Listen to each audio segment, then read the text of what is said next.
দিল্লি থেকে শেখ হাসিনা বাংলাদেশে আসার জন্য ছটফট করছে। যদি আমাকে জিজ্ঞাসা করেন যে আপনি কথা জানলেন কী করে? শেখ হাসিনার সঙ্গে আপনার কোনো কথাবার্তা হয়েছে? বা তিনি কি আপনাকে ফোন করেছিলেন বা আপনি কি ফোন করেছিলেন? অথবা বর্তমান প্রেক্ষাপটে শেখ হাসিনার এত বড় দুঃসাহস হবে সে বাংলাদেশে আসবে? এটা কী ধরনের কথা? আপনি কেন মানুষকে কনফিউজড করেন? এ সকল কথার উত্তরে বলতে হবে যে শেখ হাসিনার সঙ্গে আমার কখনোই কথা হয়নি। টেলিফোনে জীবনে আমি তার সাথে কোনোদিন কথা বলিনি। নেভার এভার ইন লাইফ কখনো, যাকে বলে আমি যখন এমপি ছিলাম তখনও কথা বলিনি। তিনি বেশ কয়েকবার আমাকে আমন্ত্রণ জানিয়ে তার অফিসে নিয়েছিলেন কিছু কথা বলার জন্য। কখনো পরামর্শের জন্য, কখনো বকা দেওয়ার জন্য নিয়েছিলেন। এর বাইরে আমি কখনো তার অফিসের ছায়াটি পর্যন্ত মাড়াইনি। আমার যতদিন ক্ষমতা ছিল আমি নিজের জায়গায় থেকেছি। আমি কখনো গণভবনে যাইনি। কোনোদিন আমাকে দাওয়াত না করা হলে গণভবনে যাইনি। আর বঙ্গভবনের তো দাওয়াত সংগঠনকারী সংসদ সদস্য হিসেবে পেতাম। একটি বারের জন্য আমি ২ বার গিয়েছি মানে বঙ্গভবনে। ১ম বার হলো যখন মন্ত্রিপরিষদের প্রথম মন্ত্রিপরিষদের শপথ হলো সেদিন, আর সোনিয়া গান্ধী যখন এলেন এবং তিনি যখন বক্তব্য দিলেন তাকে সংবর্ধনা দেওয়া হলো বঙ্গভবনে। ওই ২ বার আমি জীবনে বঙ্গভবনে গিয়েছি। কিন্তু কখনোই আমি আর বঙ্গভবনে যাইনি। আমার কাছে এটা একটা ঝামেলা মনে হয়েছে। আরেকবার গিয়েছিলাম। সেটা হলো আব্দুল হামিদ সাহেব যখন প্রেসিডেন্ট ছিলেন, তখন আমার এক বন্ধু হঠাৎ করে আবদার করে বসলো। আমি বললাম যে ওনার সাথে আমার খুব ভালো সম্পর্ক। তিনি বললেন যে আমাকে একটু বঙ্গভবনে নিয়ে যান। তখন আমি তাকে নিয়ে গিয়েছিলাম। এই সাকুল্যে ৩ বারের মতো আমি বঙ্গভবনে গিয়েছি। অথচ ৫ বছরে রাষ্ট্রীয় যে অনুষ্ঠানগুলো আছে সেই অনুষ্ঠানে ৫ বছরে অ্যাটলিস্ট ২০ থেকে ২৫ বার আমি এবং আমার স্ত্রী বঙ্গভবনে যাওয়ার জন্য আমাদের নিমন্ত্রণ ছিল। আমরা কখনো যাইনি। আমার স্ত্রী একবারের জন্য যায়নি। অনেকে নিজেদের বউ নিয়ে, বাচ্চাদেরকে নিয়ে প্রধানমন্ত্রী যায়, সঙ্গে যায়, ছবি তুলে, নেতাদের সঙ্গে ছবি তুলে। কিন্তু কেন জানি আমার আওয়ামী লীগের কোনো নেতার সঙ্গে কোনোদিন একটা সেলফি তোলা হয়নি, ছবি তোলা হয়নি। বিভিন্ন অনুষ্ঠানে হয়তো অনেকে ছবি তুলেছেন অনেকের সঙ্গে, সেটা তাদের কাছে আছে। আমার কাছে এই ধরনের কোনো ছবি নেই। জিলুর রহমান আছে ৩য় মাত্রার। তিনি মাঝে মধ্যে অনুষ্ঠান করতেন। তার ছেলের জন্মদিন, মেয়ের জন্মদিন বেশ ঘটা করে করতেন। বাংলাদেশের সবাইকে দাওয়াত দিতেন। তো এরকম তার অনুষ্ঠানে আমার স্ত্রী সন্তানদেরকে নিয়ে একবার গিয়েছিলাম। ওখানে দেখলাম যে তোফায়েল সাহেবের সঙ্গে আমার কিছু ছবি তার ক্যামেরাম্যান তুলেছে এবং পরবর্তীতে আমাকে আবার সেই ছবিগুলো দেওয়া হয়েছে। এছাড়া আমার বাইরে আওয়ামী লীগের আর কারোর সঙ্গে, শেখ হাসিনার সঙ্গে তো নয়, কোনো ছবি নেই। আমার অফিসে কোনো ছবি নাই, নিজের ছবিও নাই। একটা ছবিমুক্ত জীবন আমি করি। যেখানে আমি বাস্তব জীবিত আছি সেখানে আমার ছবি লাগবে কেন? তো এই কারণে বললাম এই কথাগুলো যে শেখ হাসিনার সঙ্গে আমার যোগাযোগ অতীতে ছিল না, বর্তমানে নেই, আর আগামী দিনেও হওয়ার কোনো সম্ভাবনা নেই। কেননা আমার মতো মুখ কাটা বা ঠোঁট কাটা যারা লোকজন আছে, যারা নাক-উঁচু লোকজন আছে, তারা সাধারণত উপযাচক হয়ে কোথাও যায় না। আমন্ত্রণ না থাকলে যায় না। আবার আমন্ত্রণ হলে যদি দেখি যে ওখানে আমার সম্মানটা ওইভাবে সংরক্ষিত থাকবে, আমাকে ওইভাবে মর্যাদা দেওয়া হবে, এরকম 100% অ্যাসুরেন্স না পাওয়া পর্যন্ত যেই দাওয়াত করুক না কেন, যত বড় লোক দাওয়াত করুক না কেন, আমি নিজে সেই দাওয়াতে কখনো যাইনি। ফলে আমার সামাজিক জীবন, পারিবারিক জীবন কেবলই মাত্র নিজের কেন্দ্রিক, সেখানে থাকি। তো আপনারা বলতে পারেন যে তাহলে আপনি এত কথাগুলো বলেন কী করে? এই কথাগুলো বলার কতগুলো মাধ্যম আছে। প্রথমত হলো আই এম ওয়েল কানেক্টেড। সমাজের সকল স্তরের মানুষের সঙ্গে আমার যোগাযোগ আছে, টেলিফোনে যোগাযোগ আছে। অনেক মানুষ আমার অফিসে আসেন, অনেক বড়, বড় মানুষ আসেন।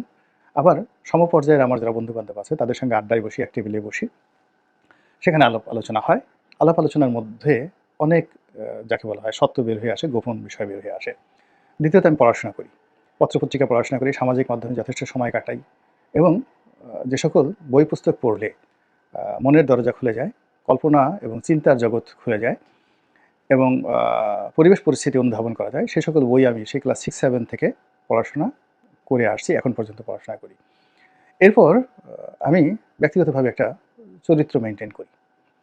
একটা বিশ্বাস এবং একটা চরিত্র, ক্যারেক্টারিস্টিক্স বলতে যা বোঝায় সেটা একান্ত নিজের ব্যক্তিগতভাবে সেটা মেইনটেইন করি। পৃথিবীর সমস্ত লোভ দিয়ে, লালসা দিয়ে আমাকে আমার এই চরিত্রর বাইরে কেউ নিতে পারেনি। আমার বাবা নিতে পারেননি, স্ত্রী সন্তান কেউ নিতে পারেনি। একটা চরিত্র মেইনটেইন করি। এই চরিত্রগুলোর ফলে কি হয়, মেইনটেইন করার ফলে কি হয়, আমার ভিতরে একটা অনুভব শক্তি আল্লাহ রাব্বুল আলামিন দিয়ে দিয়েছেন। আমি অনেক বিষয় বুঝতে পারি, অনুভব করতে পারি এই ক্যারেক্টারিস্টিক্সের কারণে। এবং ওই চরিত্র মেইনটেইন করা এত সহজ বিষয় না। এই চরিত্রের মধ্যে কেমন জিনিস, যেমন হারাম খাবার না খাওয়া, হারাম দিকে না তাকানো, অপ্রয়োজনীয় বিষয়গুলো পরিহার করা। অর্থাৎ আপনার যেগুলো প্রয়োজন নেই সেই বিষয়গুলো আপনি শুনবেন না, সেই বিষয়গুলো বলবেন না, সেদিকে যাবেন না। এরকম অনেক গুরুত্বপূর্ণ বিষয়গুলো রয়েছে। তো এটা আমি যখন জেনেছি এবং এটি একটা অভ্যাস ছিল ইমাম শাফি রহমতুল্লাহ আলাইহের। তো এই অভ্যাসটা করার ফলে আল্লাহ আমাকে অন্য যেকোনো বান্দার, এই জমানার যেকোনো বান্দার চাইতে আমার স্মরণশক্তি আল্লাহ বাড়িয়ে দিয়েছেন এই আমলগুলো করার কারণে। আপনারা যদি এটা করতে চান তাহলে করতে পারেন। অর্থ হলো যে আপনার জন্য যা কিছু প্রয়োজন নয়, এরকম কোনো কিছু আপনি করবেন না, চিন্তা করবেন না, আর মন্দ চিন্তা করবেন না। তাহলে আপনার স্মরণশক্তি বৃদ্ধি পাবে। ফলে আমি যা কিছু দেখি সেটা আমার মনে থাকে দীর্ঘদিন এবং সেই কথাগুলো আমি বলতে পারি। অনেকে অবাক হয়ে যান যে আপনার এতগুলো মনে থাকে কী করে? মূলত ওই আমলের কারণে। এই আমলটা আমি শিখেছি মিশরে গিয়ে। ইমাম শাফি রহমাতুল্লাহ আলাইহির মাজার যখন আমি জিয়ারত করতে গিয়েছি, তখন একদল স্কলার ছিলেন আল আজহার বিশ্ববিদ্যালয়ে, তারা এই জিনিসটি বললেন। সেটা অন্য একটা প্রসঙ্গ। এরপরে এই অভ্যাসগুলোর কারণে আমার যে ৫টি ইন্দ্রিয় আমাকে সাহায্য করে।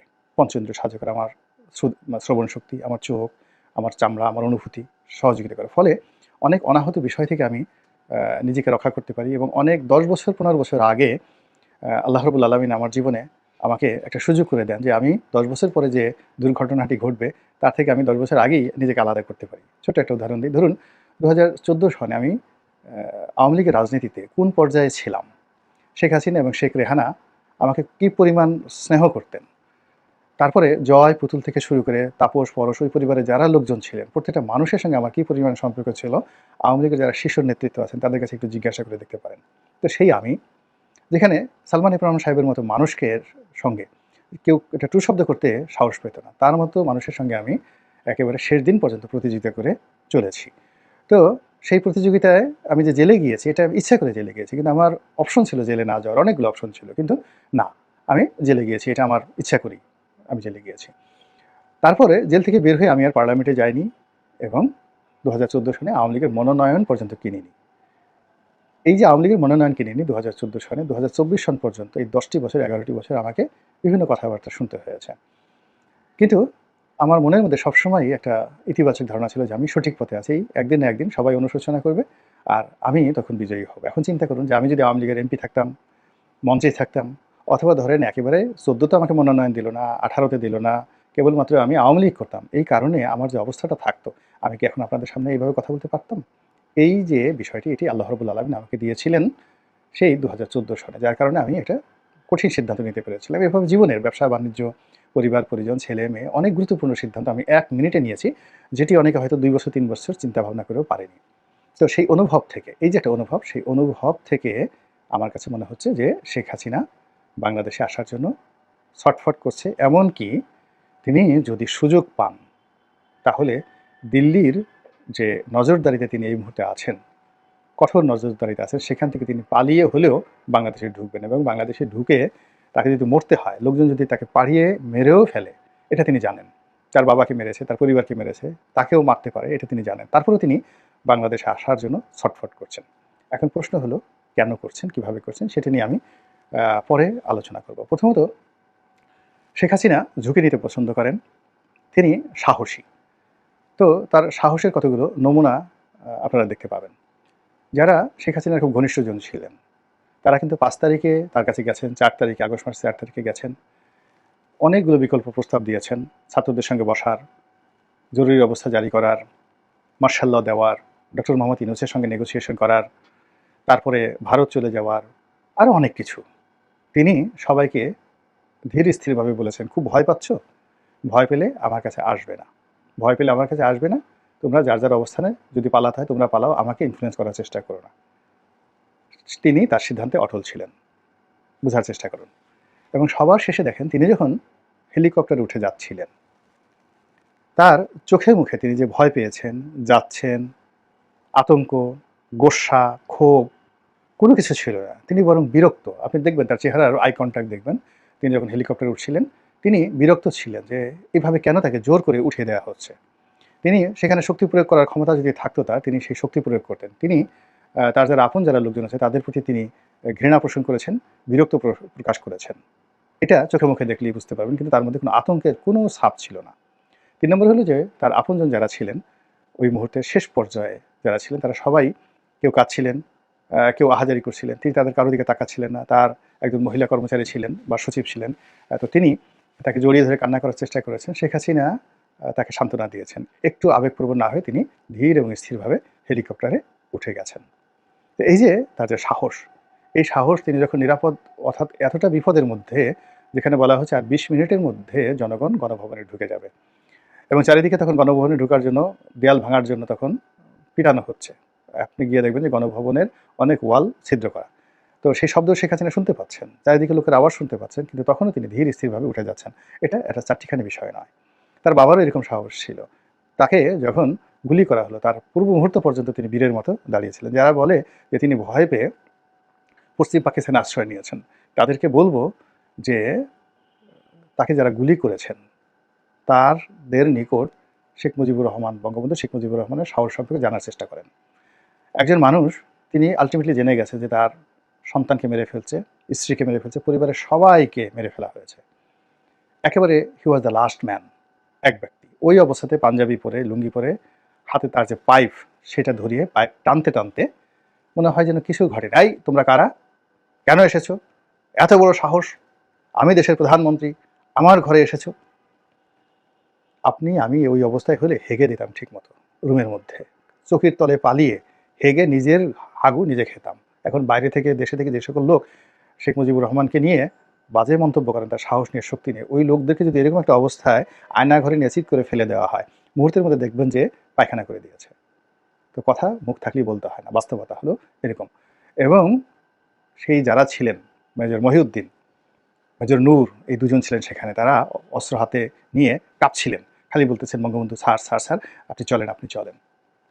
এবং 5 মিনিট সময় তিনি যদি পেতেন, মুহূর্তের মধ্যে ইতিহাস অন্যরকম হতে পারত। এই সময় শেখ ফজলুল হক মনির বাসায় হত্যাকাণ্ড ঘটিয়ে সুবেদার রিসালদার মসলিউদ্দিন তিনি ওই ভবনে ঢুকছেন। ঢুকে তিনি দেখেন যে বারান্দা দাঁড়িয়ে শেখ মুজিবুর রহমান, বঙ্গবন্ধু গালাগাল করছেন, ধমকাধমকি করছেন, আর মেশিন গান হাতে নিয়ে দুই মেজর কাঁপছে।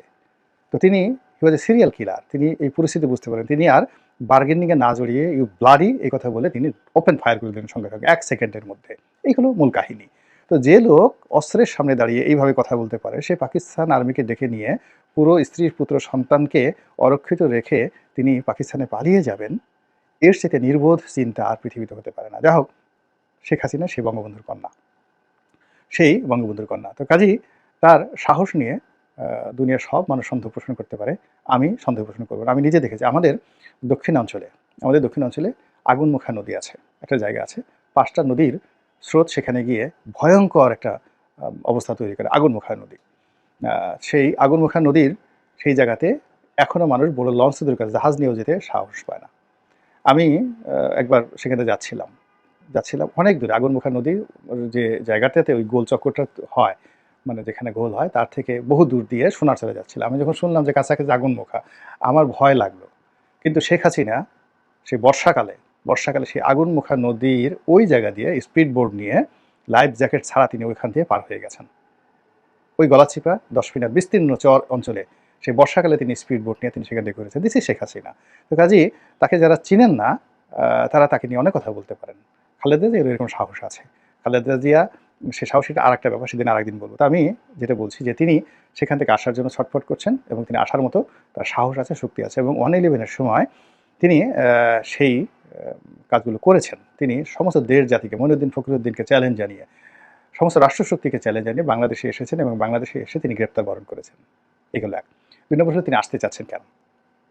এর কারণ হলো ওই একটা পরিস্থিতি তিনি চলে গেছেন, চলে যেতে বাধ্য হয়েছেন। কিন্তু এখন তিনি বুঝছেন যে তিনি যদি কোনো কারণে দিল্লিতে মারা যান, আজীবন তাকে মহিলা হিসেবে, পুরুষ হিসেবে নিন্দিত, ঘৃণিত হয়ে পলাতক হিসেবে তাকে মরতে হবে। তিনি যদি বাংলাদেশে জোর করে আসে ঢুকেন, গ্রেপ্তার বরণ করেন, লোকজন তাকে মেরে ফেলে, তারপর তার যদি ফাঁসি হয়, তবুও তিনি বহু মানুষের কাছে বীর হিসাবে, রাষ্ট্রনায়িকা হিসেবে তিনি বেঁচে থাকবেন। তো তার এই জীবনের শেষ পর্যায়ে এসে তিনি এই কাজ তিনি করতে পারেন না। থার্ডলি হলো দীর্ঘদিন ধরে, বিশেষ করে 75 15 আগস্টের পরে তার মধ্যে একটা বিশ্বাস জন্ম নিয়েছে। আল্লাহ রাব্বুল আলামিন তাকে বাঁচিয়ে রেখেছেন নির্দিষ্ট কিছু কর্ম করার জন্য। যতদিন পর্যন্ত তিনি সেই কর্ম না করবেন, ততদিন পর্যন্ত তিনি মরবেন না। যারা তার আপনজন তারা জানেন যে তিনি সেই বিশ্বাসটা ধারণ করছেন, এবং এখনও দেখেন যত কথাবার্তা বলে, সব কথার মধ্যে তিনি সেই হুঙ্কারটা দেন যে আল্লাহ আমাকে বাঁচিয়ে রেখেছেন বিশেষ কিছু কর্ম করার জন্য। তো এই বিশ্বাস যতক্ষণ পর্যন্ত একটা মানুষের থাকে, সে 20 বার 25 বার পরাজিত হলেও তার জীবনে কিছু আসে যায় না। এরপর তার উপর অতীতে যে জুলুম চলেছে, অত্যাচার চলেছে, কষ্ট চলেছে, 75-এর পরে তার জীবনে যে দুর্বিষহ যন্ত্রণায় গেছে, 21 আগস্টের গ্রেনেড হামলা তার উপর যেভাবে হয়েছে, চট্টগ্রামে যেভাবে তার উপর সরাসরি গুলি করে 18 জন মানুষকে মেরে ফেলা হয়েছে, এরকম অসংখ্য ঘটনা, কিংবা কর্নেল ফারুক, কর্নেল রশিদ যেভাবে লোক পাঠিয়ে 32 নম্বরে সরাসরি তার বাড়িতে গিয়ে ঢুকে গুলি করে সেদিন যদি তিনি থাকতেন, ভাগ্য ভালো যদি থাকতেন, তাকে মেরে ফেলার জন্য লোক পাঠিয়েছিল কর্নেল ফারুক এবং কর্নেল রশিদ। এর সাথে জমানাতে তারা এমপি হয়েছিলেন। তো সেই পরিস্থিতিগুলো তিনি মোকাবেলা করেছেন। কাজেই সেই পরিস্থিতির তুলনায় বর্তমান যে পরিস্থিতি, এটি তার কাছে নস্যি।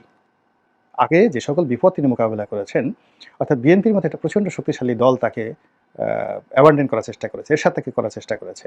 তো সেই জিয়াউর রহমান সাহেব তাকে করার চেষ্টা করেছে। তার এগেইনস্টে বর্তমান ছাত্র জনতা ডক্টর ইউনূস তার কাছে নস্যি। কাজেই তিনি আসার জন্য ছটফট করবেন এবং তার মনে একটা আশা থাকবে যে তিনি বিজয়ী হবেন। এবং যেহেতু তিনি যে কাজগুলো করেছেন, গোপন কাজগুলো করেছেন, সেই গোপন কাজগুলো যেমন খুন খারাপই আছে, তার সঙ্গে সঙ্গে ভালো কাজগুলো আছে।